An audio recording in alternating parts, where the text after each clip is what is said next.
Hello, welcome back to the MLB DFS Slate breakdown for Wednesday, August 16th. We are back. We had another fun slate yesterday, pretty wild one, and now we are back for an 8-gamer today. It should be a fun one. Before we get into it, make sure to come join us at LineStar. It is only $29.99 a month. Gets you access to all of our props and all of our DFS. You should definitely lock in that rate now. If you don't want to do that, you could also try one of our partners. If you're not a customer to them, you can get 2 to 6 months free depending on the place you go to. All right, now let's get into the fun. What we're going to do today is we're going to start off by going over the perfect lineups for both FanDuel and DraftKings, followed by the winning lineups for them, and then today's slate for projected ownership pitchers, some other pitchers to consider, followed by some stacks. So let's get into it. All right, so Heyo for Fado got it done as a pitcher with Jordan Montgomery, and then we had a nice Seattle stack yesterday, and the Padres went off, the Rangers went off, Ozuna went off, Corey Seager went nuts, and that rounds out the rest of the perfect lineup using, once again, all of the salary. So the winning lineup, FJ Bourne got it done, where he got real different with this lineup here. He had Manaea and Montgomery as his pitcher, total of 10% ownership right there is extremely contrarian. And then he went with that 5-man Seattle stack, a 2-man Texas stack, and then Tommy Pham, and got it done. Congrats to him. He narrowly won there, but he did take it home, good for $100K. So let's check out FanDuel there. And that 5-2-1 is a lineup construction that we're continuously seeing win these tournaments. So it would be a good idea to probably start playing that a little bit more if you're not. Now on FanDuel. All right, so we got Jordan Montgomery, 3-man Mariners stack, and then Arenado, Seager, Ozuna, who all went nuts with Bobby Witt, who I believe had a grand slam yesterday. So the one-offs, were just situations where they went absolute off, and then the 3-man Seattle stack was just, a team that scored 10 runs, and the output was condensed a little bit. So they went nuts, and on good old FanDuel's, the Colts won. And his winning lineup here is Kikuchi, who we absolutely talked about. He was only 5% owned, had a real good game, 40 points there. And then a 4-man Seattle stack, 3-man Arizona with 1 Texas one-off. And it wasn't Seager who was the one that went really nuts, but Jose Caballero was cheap enough that with 30 points, he actually was able to get it done in the shortstop spot instead of Seager. But real nice lineup, Arizona was fairly high owned, but they projected really well. Seattle was super low owned, but was in a really, really high variant spot. I know LineStar liked Seattle a lot yesterday. And also shout out to Unknown, who was able to take, I believe, second yesterday in the $2.22 tournament on FanDuel. So congrats to him. Congrats to our winners on both sites. And let's get into the show today, huh? Let's get into this slate we got here. So I'm going to start off. I want to just talk about a little bit of the weather situation on this slate. We got real nice hitting weather in Chicago today, like 80 degrees, wind blowing out 12 miles an hour. It's blowing out, I believe, to like left center, so really will benefit some hitters there big time. Always warm in Atlanta this time of year, so definitely helps the hitting there as well. But those are, the two real big games that likely get some ownership bump due to weather. So, ownership wise, we got Blake Snell, 41% owned, versus the Orioles, who, didn't look very good yesterday. And Blake Snell has been one of the better pitchers in the league on the year, only a 2.63 ERA. Huge K upside, 32% K rate over his last 20.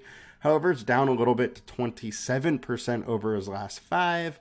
But he's faced some pretty good teams that don't strike out at a huge clip. And the Blue Jays, Pittsburgh does strike out a lot versus lefties, but then Texas, Dodgers, and Arizona, which are all decent versus lefties. So I wouldn't think too much into that last 5 starts, but we do definitely need to consider it, as his FIP was 4.49 versus 3.30. Now, I definitely like Blake Snell. I think he has some real high upside on this, but it is versus a very good Orioles offense, and they are very high owned. So I understand if you want to get off him. And after all, we have it as only a 23% combined K rate at 10.1K. It's a little less than you would expect. However, the projection still is really good. So I think Snell definitely looks good, and ownership is likely warranted. Next, we got Gausman, 10.5K. He's versus the Phillies, 23% K rate versus righty. Gausman has been great all season long. He has a real high upside. Combined K rate's 27%. So K rate wise, he has a little more upside than Snell maybe. But it's an interesting spot. He is away. StatCast data looks good, and he's been good all year. The one thing is he did really well against them earlier this season, did well against them last year and the year prior. So, all in all, I think Gausman looks good. The one thing is that he's getting a ton of ownership, and we only have him at 1.9x projection-wise. Paxton. All right, so 8,200. His price has fallen quite a bit, 2.1x. Definitely is a little interesting here. Washington's striking out a little bit versus lefties here, so there is probably a little more K upside here than people think. Paxton has nice K upside with 28% K rate over his last 20. He's been a fairly solid pitcher here. StatCast data looks good. I don't mind getting to some Paxton. And what we've seen against the Nationals, a lot of times pitchers are able to pitch a little bit deeper into games with that K upside. I think Paxton is very interesting. John Gray next. 6,900 is just too cheap for John Gray. He's been pitching well lately. 3.15 FIP, 23% K rate over that. 24.8% K rate at 6,900 is a steal. Angels do strike out. Is he gonna have one of these ceiling games where he goes, double digit Ks or 8 Ks in 7 innings? Probably not, but there is absolutely a chance based on the fact that he does have high K upside. The Angels lineup is okay. They're a little hit or miss outside of Ohtani. You can really get to him and start racking up some Ks. So I don't mind going here. I think he's underpriced. Makes some sense. LineStar likes it with a 2.1x value. I wish a little less ownership was going there, but I don't mind it whatsoever. Charlie Morton, I think, is an interesting one. He hasn't been good lately, but he does have some K upside. Yankees strike out a decent amount too. But it is a decent Yankees offense in a hitter-friendly venue, and the StatCast data lately is a little scary. Almost 38% hard contact, decent amount of fly balls. Would not be surprised to see him let go 2 home runs, but it just matters are guys on base or not for that to happen. He also has been a little wild lately. So if you can see over his last 5 starts, he's averaging 8 walks per 9. So it really is going to likely come down to can he figure out his command today? If he does, I think there's some real solid upside there. If his command is still crazy, Might be a little bit of a rough day. All right, Aaron Nola versus the Blue Jays. So Gosman is chalk. Nola is not. I always kind of like to go to the opposite side in this. It's a very low run total game here. Nola's been good lately, 3.67 FIP, 4.25 over his last 20, 26% combined K rate, or K rate. The combined K rate 23%. I don't mind going to some Nola here. This Toronto offense is not as good as we thought it would be. Bichette is still out. He will be coming back soon, but he's not quite there. And they just haven't been quite as good as expected. One thing I do have to bring up is he's averaging 22% less fantasy points away. But I do think Gosman is an interesting pivot. 9K, 2.1x. Makes some sense there. Kershaw, he only went 67 pitches last time out. I would expect that to be a little bit more, maybe 75, 80. And he's in a great spot, but he has that, situation where he has a little bit of a cap on him. In Milwaukee versus lefties is not striking out as much as they are versus righties. So, it makes it a little tougher to want to go Kershaw here, but I do not mind it. I just don't love it because I think on an 8-game slate, you can probably get to a pitcher with a little more upside. Castillo, 9,600, 2.1x. He's definitely interesting here. Casey's striking out a decent amount versus righties, but Castillo is allowing 29.6% less fantasy points when away. So he has not been as good away. Casey offense has been decent lately, 26% combined K rate in this matchup. I get if you want to go to Castillo, but with him being not as good away and KC being somewhat of a hot offense right now, I don't love it. I don't mind it, though. I love this ownership. He has the upside to crush the slate, especially at 9,600. Mackenzie Gore, when he's been on this season, he's had a real nice ceiling. So you have to take that in consideration. The value is there, 2.3x on 6K. He has some strikeout upside, and Boston is not as good versus lefties, and they strike out 24%. So I definitely have a little bit of interest here for Gore as a cheap one. And outside of that, I'm pretty much done. You could do Reed Detmers, but he hasn't been very good lately, so I'm probably leaving that, and he's going against a very good offense. All right, now let's check out the FanDuel sitch. All right, so Gosman, Blake Snell, Charlie Morton. Gosman, 11.1K. I think I like Snell better at 10.6 in this situation. A little less owned. Both are, in decent spots with high upside. I think Morton is a little bit interesting, but again, he's had control issues lately, so we're really looking to that to see if we want to play him. Luis Castillo, a little bit interesting. Again, very low ownership. Paxton, I'm absolutely interested at this type of ownership. Projection may be a little bit low for him, but he's interesting. Kershaw and FanDuel, I'm probably not doing it. I just don't like that he has that limit on him. Gore is a little bit more expensive here, so I don't like it as much. And same as John Gray.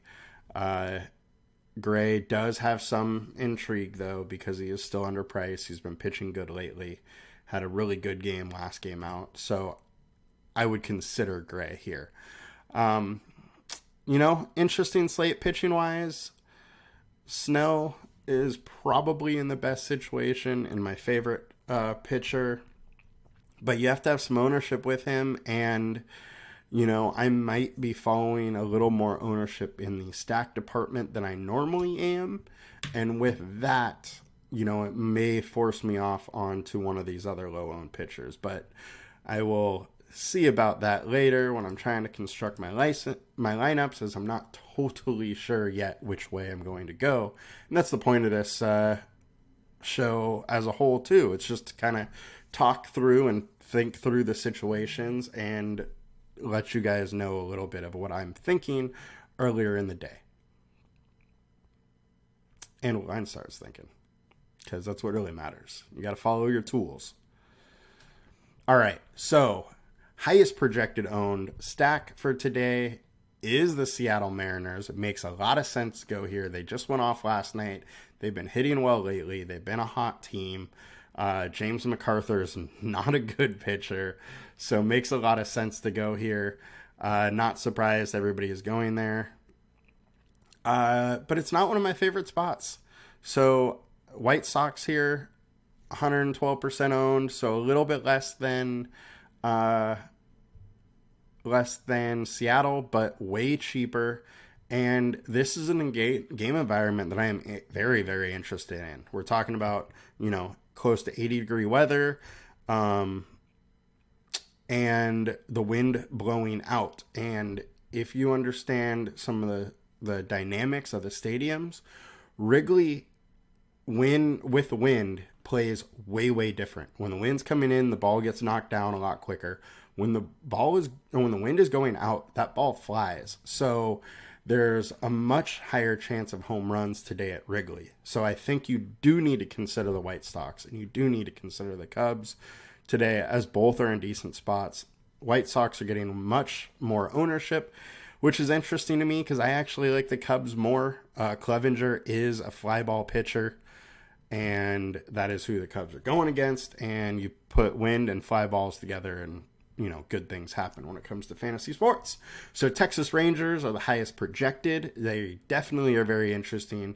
Corey Seager went absolutely nuts yesterday. This lineup has been producing lately, and Reed has not been producing. 6.83 or 3.2 FIP. So I'm very interested in Texas today. Very interested in Atlanta once again, with Vasquez on the mound, who hasn't been great, with a 5.03 FIP. Dodgers versus Wade Miley. Wade Miley, is later in his career. He's kind of like Rich Hill, where sometimes he sticks in there and hangs around for long enough. But other times he just gets crushed, and it's versus a very, very good Dodger offense. So I understand going to the Dodgers here. Seattle's all over this too, as we talked about. Here's Cubs. Cubs, I am definitely interested. I think they are going under-owned.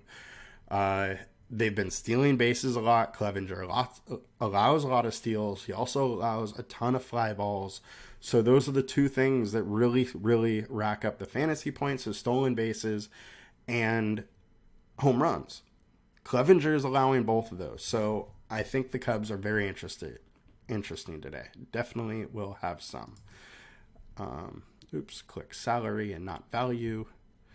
Who cares what the highest price stack is?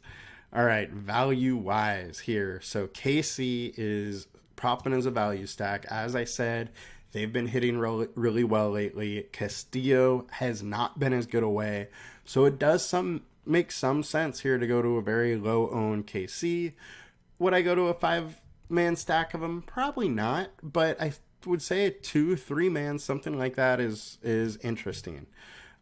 White Sox, very interesting as a cheap stack. Like that one a lot.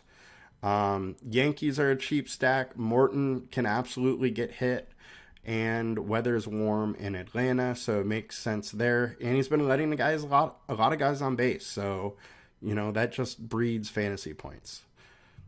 All interesting spots there. And our ceiling spot for the day, the Braves. No surprise. I mean, Braves are pretty much a ceiling spot every single day.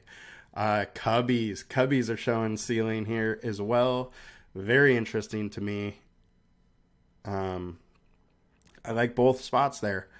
So the thing that's nice about the Cubs is they're not super expensive, so you can still pay up a little bit for pitching and then get your stack there. Let's see if we missed anything here. So highest implied totals: Cubs, Atlanta, Seattle, Texas. We talked about all of those. Boston is a little interesting versus Gore. Gore's been a little hit or miss. He's either been really good or meh. Dodgers are always in play, always interesting. White Sox are very interesting to me. nice value stack in a good game environment. Padres, you could go there. They put up 10 runs yesterday. When they do that, they generally string together a couple good games hitting-wise, but who knows if that happens. Yankees, very interesting.